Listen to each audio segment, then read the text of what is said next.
మన తెలుగు భాషలో పద నిర్మాణంలో, వ్యాకరణ నిర్మాణంలో ఉన్న ప్రత్యేకతలు ఏంటి? ముఖ్యంగా మన తెలుగు భాషలో ఇప్పటిదాకా చెప్పుకున్నట్టుగానే సంస్కృత భాషలో కానీ ఇతర ఆదాన భాషల్లో ఉన్నటువంటి అవి మామూలుగా అల్లంత భాషలు కదమ్మా, మన అజంత భాష కాబట్టి చెన్నేశ్వరి గారు బాల వ్యాకరణాన్ని రాస్తూ కానీ బహుజనపల్లి సీతారామచార్యులు రాసినటువంటి ప్రౌఢవ్యాకరణంలో కానీ ఎక్కువగా మనకు సంస్కృత వ్యాకరణ బంధాలను చూపించారు. ఆ ప్రభావం మనము నన్నయ్య గారు కానీ తిక్కన్న గారు కానీ వాళ్ళు సంస్కృత మహాభారతాన్ని అనువాదం చేసేటప్పుడు ఎక్కువగా సంధి పదాలు కానీ సంస్కృత సమాస పదాలు కానీ కూడా కొన్ని తద్భవాలుగా కొన్ని తత్సమాలుగా ఇప్పటిదాకా చెప్పునుగా తత్సమానము అన్నమాట. తత్సమానం అంటే సంస్కృత పదానికి సమానమైనటువంటి పదాన్ని తెలుగుగా చేసి దాన్ని విభక్తులు చేర్చి మన భాషగా మార్చుకోవడం అనేది జరుగుతుందన్నమాట. ఇంకా ప్రధానమైనటువంటి భాష ఏంటిదంటే ఎక్కువ మనకు వ్యాకరణంలో కూడా తెలుగు సందులు సంస్కృత సందులు, తెలుగు సమాసాలు సంస్కృత సమాసాలని ఉంటాయి. అట్లానే ప్రకృతి వికృతులు ఉంటాయి. ఆ ప్రాకృతం నుంచి వచ్చినటువంటి పదాలను కొన్ని ప్రాకృత పదాలుగా కూడా వాడుతుంటారు. ఒకటి ప్రకృతి వికృతాన్ని మీరు వినే ఉంటారు, అందులో కూడా అవి వాడుతూ ఉంటారు. ఇంకా ఆ వాక్య నిర్మాణం గురించి మీరు అడిగారు, మంచి ప్రశ్న. వాక్య నిర్మాణంలో వచ్చేసి మనకి మామూలుగా ఇంగ్లీష్లో అయితే క్రియాపదం ముందు వస్తుంది, వెర్బు ముందు వస్తుంది. తెలుగులో అలా రాదు. ఫస్ట్ కర్త కర్మ క్రియ వస్తుంది. నేను అన్నం తిన్నాను అని మనం వస్తాం, క్రియాపదం చివరి వస్తుంది, కర్మ మధ్యలో వస్తుంది, కర్త ముందుగా ఉంటాడు. ఆంగ్లంలో అయితే అది వేరే తిరుగా ఉంటుంది. కొన్ని భాషలలో ఆల్మోస్ట్గా మన భారతదేశంలో ఉన్నటువంటి భాషలన్నింటిలో కూడా ఇదే విధంగా మన తెలుగులాగానే క్రియాపదం చివరికి ఆ వర్షన్లో వస్తాయి. వాక్య నిర్మాణంలో కూడా కర్మని వాక్యాలని, కర్తరి వాక్యాలని, సామాన్య వాక్యాలు, సంశ్లిష్ట వాక్యాలు, తర్వాత సంక్లిష్ట వాక్యాలని చాలా వాక్య భేదాలు ఉన్నాయి. ఏకపద వాక్యాలు కూడా ఉన్నాయి, ద్విపద వాక్యాలు అంటే ఒకే పదంతో ఏమిటి అని ఆడతారు మీరు. ఇప్పుడు అది ఏకపద వాక్యం. ఇట్లా ప్రయాణాలు ఇంగ్లీష్లో కూడా ఉండవచ్చు. వాట్ అంటాం మనం, వాట్ అంటే కూడా అది ఏకపద వాక్యం అవుతుంది. ఇట్లా ఉంటాయి. ఇక భాషలో వచ్చినప్పటికి కూడా ఇవే కాకుండా ప్రశ్నార్థక వాక్యాలు, తద్ధర్మార్థక వాక్యాలు, ఇట్లా రకరకాలైనటువంటి వాక్య భేదాలు ఉన్నాయి. ఈ వాక్య భేదాలతోటి అందుకే తెలుగు విస్తృతమైనటువంటి భాష పదాలు చేరడం వలన చాలా పెద్ద భాషగా మనము పేర్కొంటున్నాం తెలుగు భాష. తెలుగు భాష చైతన్య సమితి వారి ప్రత్యేక కార్యకలాపాలు ఎలాంటివి? మీకు ఆ సంస్థతో ఉన్న అనుబంధం ఎటువంటిది? ఎన్నేళ్ళుగా ఇందులో మీరు నిర్వాహకులుగా ప్రధాన నిర్వాహకులుగా పనిచేస్తున్నారు? మంచి ప్రశ్న అడిగారమ్మా. ఇప్పటి వరకు నేను అనుకున్నది ఏంటంటే మా సంస్థ గురించి ఏం అడుగుతలేరు అనుకున్నాను. అంటే ఇప్పుడు స్వకార్యం స్వామికార్యం రెండు కావాలి కాబట్టి మా కార్యక్రమాన్ని గురించి అడిగారు కాబట్టి, అంటే ముందుగా తెలుగు భాష యొక్క గొప్పతనాన్ని గుర్తింపులోకి తీసుకొచ్చిన వారి గురించి అడగకపోవడం ఇదైపోయి ఉండొచ్చు. కానీ ఏంటంటే తెలుగు భాష యొక్క గొప్పతనమే వారి ఇది కూడా చూపించాలి అనేది అన్నప్పుడు దాని యొక్క గొప్పతనం చెప్పిన తర్వాత దాని గొప్పతనాన్ని ఎవరు వెలుగులోకి తీసుకురావాలనుకున్నారు అనే వాళ్ళ గురించి చెప్తే బాగుంటుంది అన్న ఉద్దేశంతో ఇప్పుడు అడగడం జరిగిందండి. ముఖ్యంగా తెలుగు భాష చైతన్య సమితి మేమందరము మా వ్యవస్థాపక అధ్యక్షులు శ్రీ బడే సాబ్ గారు, నేను, మా మిత్రులు సత్యనారాయణ గారు, అబ్దుల్ షాయద్ గారు, సురేష్ గారు, ఇట్లా చాలామంది, మా ఆంధ్ర సారస్వత పరిషత్ అని మన బొగ్గులకుంటలో ఉంటుంది కాలేజు. ఆ కాలేజీలో మేము పీడీసీ చదివాం, అక్కడే డిగ్రీ కూడా అక్కడే చదివాం, పీజీ కూడా అక్కడే చదివాం. మేము ఆ కాలేజ్ నుంచి బయటకు వెళ్ళేసరికి మాలో చాలామందికి, మా క్లాస్లో పీజీలో 30 మంది విద్యార్థులు ఉంటే 30 మందిలో ఒక 28 మందికి టీచర్లు అయ్యాం. అయితే ఇంత మాకు భోజనాన్ని అందిస్తున్నటువంటి విద్యను అందించినటువంటి కాలేజీకి కానీ తర్వాత తెలుగు కానీ మేమేం చేయగలమని ఆలోచన చేసినప్పుడు మా అధ్యక్షులు బడే సాబ్ గారు ఏం చేశారంటే, తెలుగు భాష కోసం చాలామంది చాలా రకాలుగా పనిచేస్తున్నారు, అయినప్పటికీ కూడా మనం చేస్తున్నటువంటి వాళ్ళు ఎక్కువగా ఆ సంఘాల్లో ఏంటంటే మధ్య వయస్కులు కానీ పెద్దవాళ్ళు కానీ కనబడుతుంటారు, యువకులు ఎక్కడ కనబడరా, మనం దానికోసం ఏమని చేద్దామని మా 30 మంది విద్యార్థులను కలిసి తెలుగు భాష చైతన్య సమితి పెట్టక పూర్వము మా గురువుగారు అయినటువంటి ప్రస్తుత arts college principal Shri Kasim గారిని కలవడం జరిగింది. వారు ఏం చేశారంటే, ఏంటయ్యా ఏం చేద్దాం అనుకుంటున్నారంటే మా మనసులో మాట చెప్తే వాళ్ళు చక్కని పేరు సూచించారు. తెలుగు భాష చైతన్య సమితిని చూపించాం. మాకు అప్పుడు ఉన్నటువంటి తమిళ ప్రభావము, కన్నడ ప్రభావంతో తెలుగు సేన, యుద్ధబేరి, తెలుగు యుద్ధ సేన ఇట్లాని మేము ఏమేమో ఆలోచన చేశాం. అట్లుండొద్దయ్యా, ప్రభుత్వం దృష్టిలో పడితే బాగుండదు, మీరు విద్యార్థులు, భవిష్యత్తు ఉన్నటువంటి వాళ్ళు, కాబట్టి అట్లాంటి పేరు పెట్టకూడదని సలహా ఇచ్చారు. వాళ్ళు సూచించినటువంటి 2-3 పేర్లలో తీసుకెళ్ళి ఆ పక్కనే మా కళాశాలకు మొత్తం ఆంధ్ర సారస్వత పరిషత్కి అధ్యక్షులుగా ఉన్నటువంటి డాక్టర్ సి నారాయణ రెడ్డి గారు ఇట్లా అనుకుంటున్నాం, మీ విద్యార్థులం, మీ కళాశాలలో చదువుకున్నటువంటి విద్యార్థులం మేము, మాకేమైనా చేద్దామని మేము అనుకుంటున్నాం అంటే వారు ఆశీర్వదించి కాశీం గారు సూచించినటువంటి పేర్లలో తెలుగు భాష చైతన్య సమితి పెట్టుకోండి, చాలా బాగుంటుంది, ఇది దినదిన ప్రభుత్వమానం అవుతుంది, మీకు బాగా పేరు వస్తుందని చెప్పారు. అది 2012లో మేము ఆ సంస్థను పెట్టడం జరిగింది. రిజిస్ట్రేషన్ కూడా చేయించాం. అప్పుడు ఉమ్మడి రాష్ట్రంలో ఉన్నాం కాబట్టి ఉమ్మడి రాష్ట్రం రిజిస్ట్రేషన్ తోటే ఇప్పుడు కూడా సంస్థ నడుస్తుంది. మరి మీరు ఏం చేస్తున్నారు అనేటువంటి ప్రశ్న కూడా మీరు అడుగుతున్నారు.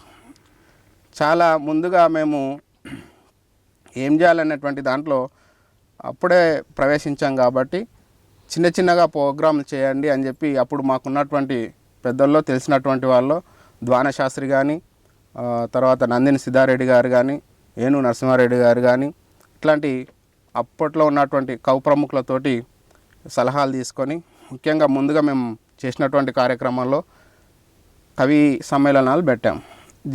కొన్ని జిల్లాలలో కూడా పెట్టాం. మహబూబ్నగర్లో కానీ, నిజామాబాద్లో కానీ, ఇక్కడ హైదరాబాద్లో అయితే నెంబర్ ఆఫ్ పెట్టాం. తర్వాత ఆన్లైన్ కార్యక్రమాలు కూడా తీసుకోవడం జరిగింది. ఆన్లైన్లో తెలుగులో ఉన్నటువంటి ప్రముఖ కవుల యొక్క కావ్యాలు, ముఖ్యమైనటువంటి కావ్యాలు, వాళ్ళకు నచ్చినటువంటి, వాళ్ళు రాసినటువంటి పుస్తకాల్లో వాళ్ళకి ఇష్టమైనటువంటి పుస్తకాన్ని తీసుకొని కావ్యగానం అనేటువంటి ప్రోగ్రాం ఆన్లైన్లో కరోనా టైంలో ఆన్లైన్లో నిర్వహించాం. దానికి విశేషమైనటువంటి స్పందన వచ్చి ఉభయ రాష్ట్రాల్లోనే కాకుండా మాకు విదేశాల్లో కూడా మా కార్యక్రమాలను చూసేటి ప్రోత్సహించేటువంటి వ్యక్తులు కూడా ఉన్నారు. ఆ కార్యక్రమంలో ఏనుగు నరసింహారెడ్డి కానీ, నాలేశ్వరం శంకరం కానీ, నందిని సిద్ధారెడ్డి గారు కానీ, ఆచార్య గోపి గారు కానీ అనేక వాళ్ళ యొక్క రచనలపైన వాళ్ళే తమ కావ్యాలను వాళ్ళే చదివి వినిపిస్తూ అది ఎందుకు రాశారు, ఎప్పుడు రాశారు, దాంట్లో ఉన్నటువంటి థీమ్ ఏంటిది అనేది వివరించడం అనేది జరిగింది. ఈ ప్రస్తుతానికి కూడా ఇప్పుడు మరొక కార్యక్రమం కూడా చేస్తున్నాం. దాశరథి సాహిత్య సమాలోచనం అనేటువంటి కార్యక్రమము వారి శత జయంతి సందర్భంగా సంవత్సరం పొడుగుతున్న ప్రతి శనివారం రాత్రి 7 గంటలకు కార్యక్రమం యూట్యూబ్లో జూమ్ కార్యక్రమంలో జరుగుతుంది. నిన్న అంటే శనివారం రోజున 25వ భాగం అయిపోయింది. గండ్రా లక్ష్మణరావు అని నల్గొండ వాస్తవ్యులు వారు నిన్న నేత్రపర్వం అనేటువంటి కావ్యం పైన వారు సమీక్ష చేశారు. చాలా గొప్పగా జరిగింది. అందులో కూడా చాలామంది గొప్ప కవులు దాశరథి గారి యొక్క రచనలపైన, వారి వ్యక్తిత్వం పైన, వారి గురించినటువంటి సమాచారం చాలా ఈ కనీవిరగని స్థాయిలో రికార్డ్ చేసి మేము చేసేటువంటి కార్యక్రమాల గొప్పతనం ఏంటంటే ఇంతకుముందు కార్యక్రమాలు చేసి రికార్డ్ చేసి పెట్టేవాళ్ళు కాదు. మేము చేసినటువంటి ప్రతి కార్యక్రమానికి రికార్డ్ చేస్తాం, అది యూట్యూబ్లో అప్లోడ్ చేస్తాం, మా దగ్గర కూడా రికార్డులు భద్రంగా పరుస్తాం. తెలుగు భాష చైతన్య సమితితో మీ ప్రయాణం ఎన్నాళ్ళుగా సాగుతోంది?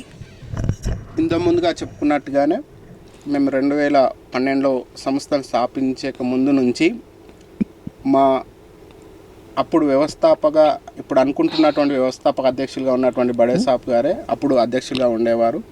మధ్యలో అధ్యక్షులు ఒక 4-5 మంది మారారు. ముందుగా బి వెంకటేశ్వర్లు అని ఒక ఆయన, తర్వాత రాజానాయుడు అనే ఒక ఆయన, తర్వాత సురేష్ గారు అనే ఒక ఆయన ఉండేవారు. వాళ్ళు అధ్యక్షులు మారుతూ ఉన్నారు. నేను మాత్రం ప్రధాన కార్యదర్శి పాత్ర నేను ఆ రోజు నుంచి ఈ రోజు వరకు అదే కొనసాగిస్తున్నాను. మా అధ్యక్షులు వ్యవస్థాపక అధ్యక్షులు అయ్యారు. తర్వాత వర్కింగ్ ప్రెసిడెంట్గా వేరే వాళ్ళు ఉండడం జరుగుతుంది. నేను ఈ కార్యక్రమాన్ని ఇలా కొనసాగిస్తున్నాను. తెలుగు భాష చైతన్య సమితితో మీ సుదీర్ఘ ప్రయాణంలో మిమ్మల్ని ప్రోత్సహించి మీకు అండదండలుగా నిలిచిన వేరే ఇంకే సంస్థలైనా లేదా వ్యక్తిగతంగా ఇంకెవరైనా తోడు నిలిచిన వాళ్ళు ఎవరైనా ఉన్నారా? అంటే చెప్పుకోదగ్గ ప్రముఖులు అంటూ ఎవరైనా ఉన్నారా? మా సంస్థకి మేము ఒంటరిగానే ప్రయాణం మొదలుపెట్టినప్పటి అయినప్పటికీ కూడా మా సంస్థకి అనేక మంది వ్యక్తులు సహకరించారు, సంస్థలుగా కూడా సహకరించారు. ఈ సంస్థలుగా సహకరించినటువంటి వాళ్ళలో ముఖ్యంగా చెప్పుకోవాల్సింది తెలంగాణ సాహిత్య అకాడమీ వాళ్ళు, తర్వాత తెలంగాణ సాంస్కృతిక శాఖ వాళ్ళు, తెలుగు యూనివర్సిటీ వాళ్ళు, అందులో పనిచేసేటువంటి వీసీలు కానీ ప్రొఫెసర్స్ కానీ, ఉస్మానియాలో యూనివర్సిటీలో పనిచేస్తున్నటువంటి ప్రొఫెసర్స్ కానీ, తర్వాత అక్కడ పనిచేస్తున్నటువంటి వాళ్ళు కూడా చేశారు. ముఖ్యంగా మేము చెప్పుకోవాల్సినటువంటి మేము బుడి అడుగులు వేస్తున్నప్పుడు ముఖ్యంగా ద్వానశాస్త్రి గారు, నందిని సిద్ధారెడ్డి గారు చాలా అవకాశాలు వారు మేము అడిగిన వెంటనే మా కార్యక్రమాలకు వచ్చేవాళ్ళు. మామూలుగా పిల్లలు చేసేటువంటి కార్యక్రమాలకు పెద్ద పేరున్నటువంటి వ్యక్తులు రారు, కానీ అయ్యా మీరు చేసేటువంటి కార్యక్రమాలు చాలా బాగున్నాయి, మీరు పెద్ద ఎత్తున పోయి కష్టాల పాలు కావద్దు, మీ వెన్నంటే మేము ఉంటాం అని చెప్పి నందిని సిద్ధారెడ్డి గారు అయితే మేము ఏ మూలన హైదరాబాద్లో ఏ మూలన కార్యక్రమం పెట్టుకున్నా వచ్చేవాళ్ళు. ఒకసారి వనపర్తికి వచ్చారు, ఇంకొకసారి ఆంధ్ర ప్రాంతానికి కూడా వాళ్ళని తీసుకెళ్ళి కార్యక్రమం చేశాం. తర్వాత ద్వానశాస్త్రి గారు కూడా వారు వ్యక్తిగతంగానే కాకుండా ఆర్థిక సహాయాన్ని కూడా అందించేవాళ్ళు. అదేవిధంగా ఇక్కడ ప్రముఖ కవి గంటా మనోహర్ రెడ్డి గారు అని ఉన్నారు. ఆయన గంటాపదం అనే శీర్షికన రాస్తూ ఉంటారు. ఆయన కూడా చాలా చక్కని తోడ్పాటు. పెద్దవారు వాళ్ళు అకౌంట్స్ గవర్నమెంట్ శాఖలో అకౌంట్స్ సెక్షన్ నుంచి వాళ్ళు రిటైర్ అయ్యారు, పెద్ద పోస్ట్ నుంచి. వారు కూడా కవి, రచయిత, చాలా చక్కని కవితలు రాస్తుంటారు. ఆయన కూడా ప్రస్తుతం వారు కూడా రిటైర్ అయినప్పటికీ కూడా మా సంస్థతో పాటు నడుస్తున్నారు. అదేవిధంగా గోల్కొండ కవుల సంస్థ అని ఒకటి ఉన్నది, దానికి సిపి రెడ్డి గారు అధ్యక్షులు. వారు కూడా మా సంస్థతో పాటు కలిసి పనిచేస్తూ ఉంటారు. ప్రస్తుతం మేము చేస్తున్నటువంటి తెలుగు భాషకు పట్టాభిషేకం అనేటువంటి కార్యక్రమానికి కుసుమధర్మన్న కళాపీఠం అనేటువంటి మేడం గారు కూడా నిర్వహిస్తున్నటువంటి మేడం గారు కూడా మా వెన్నంటి నడుస్తున్నారు. ఆ కార్యక్రమంలో పాల్పంచుకుంటున్నారు. ఇప్పుడు అనుకున్నట్టుగా మీరు అన్నట్టుగానే మా సంస్థతో పాటు లక్ష్య సాధన ఫౌండేషన్ వారు కూడా ఆర్థిక తోడ్పాటు అందిస్తున్నారు, కార్యక్రమాలకు వస్తారు. వాళ్ళు మనీనే కాకుండా ఎప్పుడైనా కార్యక్రమాలకి వాలంటీర్స్కి ఇట్లా అవసరమైతే వాళ్ళు విద్యార్థులు ఉంటారు, వాళ్ళని కూడా 10-15 మందిని ఇచ్చి మాకు కార్యక్రమాలు నిర్వహించుకోవడానికి తోడ్పాటు అందిస్తున్నారు. ఇదే విధంగా హైదరాబాద్లో ఉన్నటువంటి కవులు ఏనుగు నరసింహారెడ్డి గారు కానీ, తర్వాత నాలేశ్వరం శంకరం కానీ, ఆచార్య శ్రీ కాసిం గారు కానీ, తర్వాత ఇంకా ప్రముఖులైనటువంటి కవులు, పండితులు, రాజకీయంగా కూడా ఇంతకుముందు ప్రభుత్వంలో ఉన్నటువంటి శ్రీనివాస్ గౌడ్ కానీ, తర్వాత ప్రస్తుత ప్రభుత్వంలో జూపల్లి కృష్ణారావు గారు కానీ, శ్రీధర్ బాబు గారిని మేము ఎప్పుడు వెళ్ళి కలిసినా కానీ మాకు మాట్లాడడానికి అవకాశం ఇస్తారు, చేసుకోమనడానికి అనుమతులు కూడా ఇస్తూ ఉంటారు. అదేవిధంగా ఇంకా మా యొక్క సంస్థ నుంచి ఒక 12-13 పుస్తకాలు కవి సంకలనాలు వేసాం. దానికి కూడా చాలామంది ఆర్థిక తోడ్పాటును అందిస్తుంటారు. వాళ్ళు ఏమంటే ఇస్తూ ఉంటారు, పేర్లు చెప్పొద్దు అంటారు, కానీ ఆ పుస్తకాలు వేయడానికి కూడా వాళ్ళు ప్రముఖమైనటువంటి ఆర్థిక సహాయం చేశారు. ఇప్పుడు కూడా ఈ తెలుగు భాష పట్టాభిషేకానికి ఇంతకుముందు చెప్పినట్టుగా కావ్యగానం అనేటువంటి కవుల యొక్క పరిచయాలతో పాటు వాళ్ళ ముఖ్యమైన పుస్తకంలో వారికి నచ్చిన ముఖ్యమైన 2 కవితల్ని, ముఖ్యంగా 54 మంది కవులతోటి మేము కావ్యగానం చేశాము. వారి యొక్క కావ్యాల నుంచి ముఖ్యమైనటువంటి 2 కవితలు తీసుకొని రేపు తెలుగు భాషకు పట్టాభిషేకం అనేటువంటి కార్యక్రమంలో ఆ పుస్తకాన్ని కూడా సంకలనం చేస్తున్నాము. అది చరిత్రలో నిలిచిపోయేదగ్గటువంటి పుస్తకం అని చెప్తున్నారు. దాంతోపాటు తెలుగు భాషకు పట్టాభిషేకం అనే కార్యక్రమానికి ప్రత్యేకమైన సంచిక సావనేరు కూడా తీస్తున్నాము. మా కార్యక్రమాల వివరాలన్నీ అందులో పొందుపరిచాము, అది మీరు కూడా చూస్తారు. ఒక ప్రభుత్వ ఉపాధ్యాయులుగా ఈరోజు పిల్లల్లో తెలుగు భాష యొక్క ఆసక్తి పెంచాలి అన్నా, వారి మాతృభాష యందు వారికి ఉన్న మక్కువ పెంచాలి అన్న ఎలాంటి పద్ధతులు అవలంబిస్తే బాగుంటుందని అనేది చెప్పాల్సిందిగా కోరుతున్నాను. నేను తెలుగు భాష చైతన్య సమితికి పుష్కరోత్సవాల్లో భాగంగా 12 సంవత్సరాల సంస్థకు పనిచేస్తున్నాను. నా ఉద్యోగ జీవితంలో మొన్నటికి ఈ అక్టోబర్ వస్తే 16 సంవత్సరాలు అవుతాయి. అంటే మొన్న అక్టోబర్కి 15 సంవత్సరాలు నిండాయి. అక్కడ కూడా ఒక దశాబ్దికి పైగా పనిచేశాను. ముఖ్యంగా నేను చేసినటువంటి పాఠశాలల్లో విద్యార్థులు ఎక్కువ సార్లు 100% తెలుగులో పాస్ అవ్వడం జరిగింది. ముఖ్యంగా చూసేదంటే తల్లిదండ్రులు కానీ వేరే వాళ్ళు కానీ చూసేది అంటే రిజల్ట్స్ని చూస్తారు. పిల్లలకు చదువు వచ్చిందా రాదా అనే విషయానికంటే కూడా రిజల్ట్స్ని చూస్తారు కాబట్టి ముందుగా చెప్పాల్సి వస్తుంది. ఎక్కువ సార్లు నేను 10 సార్లు 12 సార్లు అట్లా 100% రిజల్ట్స్ వచ్చింది. తర్వాత ముఖ్యంగా విద్యార్థుల్లో ఈ మధ్యలో ఏర్పడినటువంటి విషయాలు ఏమిటంటే సోషల్ మీడియా ప్రభావం విపరీతంగా ఉంది. దాంతోపాటు తెలుగు మాధ్యమంగా ఉన్నటువంటి పాఠశాల విద్యను ఇప్పుడు ప్రభుత్వాలే ఆంగ్ల మాధ్యమంలోకి మార్చేసాయి. అంటే ఇంతకుముందు మన సబ్జెక్ట్స్ కూడా తెలుగులో చెప్పేవాళ్ళు కాబట్టి అప్పుడు తెలుగు నేర్చుకోవడానికి విద్యార్థులకు అవకాశం ఎక్కువగా ఉండేది. ఇప్పుడు అన్ని తెలుగు భాష పుస్తకం ఒకటే ఉంటుంది, మిగతా భాష పుస్తకాలన్నీ 4 అవుతాయి, పెద్ద క్లాసులకు పోతే 5 అవుతాయి. ఒక హిందీ తెలుగు మాత్రం సపరేట్గా ఉంటాయి.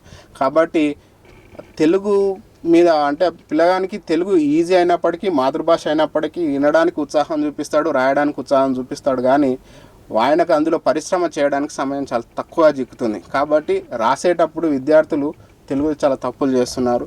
అది సరిదిద్దడానికి వ్యాకరణబద్ధంగా కానీ అక్షరాల్లో ఉన్నట్టుగా మనం ఇంతకుముందు మాట్లాడుకున్నట్టుగా పిల్లలకు బిడ్డ ఇది ఈ పదం అజంత పదం, ఇది అలంత పదం, ఇందులో అచ్చులు ఇలా ఉంటాయి, అల్లులు ఇలా ఉంటాయని ప్రాథమిక దశ నుంచి పిల్లలకు వివరించడం చేత విద్యార్థులు తెలుగుని సరళంగా అభ్యసించడానికి ముందుకు వస్తున్నారు, నేర్చుకుంటున్నారు. ఎంతైనా మనం 100% మనం సాధిస్తున్నామని చెప్పినప్పటికీ కూడా వాస్తవంలో అంత సాధించడం ఎవరికీ సాధ్యం కాదు. పాఠశాల విద్యార్థుల్లో నా దగ్గర చదువుకున్నటువంటి విద్యార్థులు 70-80% మంది చక్కగా చదవగలుగుతారు, చక్కగా రాయగలుగుతారు. తప్పులతో పాటు తప్పులు చదివేవాళ్ళు మిగతా 20%లో ఉంటారు. అది ఎవరికైనా విద్యలో ఉన్నటువంటి విద్యార్థి యొక్క ప్రజ్ఞ మీద ఆధారపడి ఉంటుంది కాబట్టి 100 అనేది చెప్పడానికి వీల్లేదు. చాలా చక్కగా వివరించారండి. మీ అమూల్యమైన కాలాన్ని మాకు వెచ్చించి తెలుగు భాష యొక్క గొప్పతనాన్ని, చైతన్య భాషా సేవా సమితికి మీరు అందిస్తున్న సేవల్ని హృదయపూర్వకంగా అభినందిస్తున్నాం. నమస్కారం అండి. మీకు కూడా.